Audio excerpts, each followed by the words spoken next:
2 ঘন্টায় 3টি দুর্ঘটনা, আহত 7 জন। যান দুর্ঘটনা রোধে ট্রাফিক সচেতনতা বৃদ্ধিতে এক মেগা র্যালি ও সেমিনার করছিল সিপাহীজলা জেলা পুলিশ।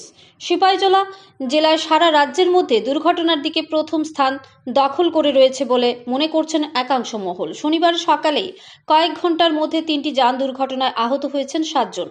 আর এর জন্য দায়ী কে? দুর্বল ট্রাফিক ব্যবস্থাকে দায়ী করছে সাধারণ মানুষ। সাত সকালে বিশালগড় বাইপাস এলাকায় নিয়ন্ত্রণ হারিয়ে দুর্ঘটনার কবলে পড়ে একটি অটো, আহত হয় 2 জন।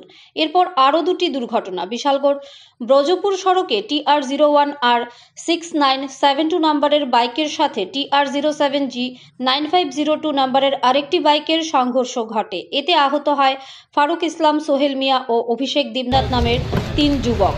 অগ্নি নির্বাপক দপ্তরের কর্মীরা আহত 3 জনকে উদ্ধার করে মহকুমা হাসপাতালে নিয়ে আসে। ফিরে আসার পথে অপর আরেকটি যান দুর্ঘটনার খবর আসে দমকল কর্মীদের কাছে। এবার আবার বিশালগড় বাইপাসে TR01J 9868 নম্বরের বাইক ও TR01A X6405 নম্বরের বাইকের সাথে সংঘর্ষ ঘটে। দুর্ঘটনায় সুমন মিয়া ও রাকেশ মিয়া গুরুতরভাবে আহত হয়। আহতদের 2 জনকে উদ্ধার করে মহকুমা হাসপাতালে নিয়ে আসে দমকল কর্মীরা।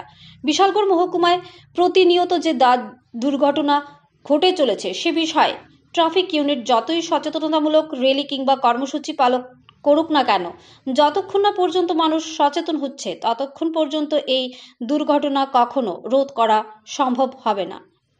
ব্যুরো রিপোর্ট, আরি, ধর্মনগর। বিশালগড় ফায়ার স্টেশনে একটা স্পেশাল খবর আছে যে বজপুর লাশগুলো রোডে বজপুরে একটা দুর্ঘটনা করছে। তো খবর পর সকাল সকাল এখানে যাই, গিয়ে দেখলাম যে 2টা বাইক মুখোমুখি সংঘর্ষ। তো এখানে আমরা 2 জন ইঞ্জিন পার্সন পাইছি, 3জন ইঞ্জিন পার্সন পাইছি। তাদেরকে আমরা বিশালগড় সাব ডিভিশন হসপিটালে নিয়ে এসেছি। কি নাম তাদের? একজনের নাম হলো অভিষেক দেবনাথ, ফারুক ইসলাম এবং সোহেল মিয়া। তাদের অবস্থা কিরকম? একজনের অবস্থা সিরিয়াস, অভিষেক দেবনাথের। কোন জায়গাতে পৌঁছেছেন? বিশালগড় সাব ডিভিশন হসপিটালে।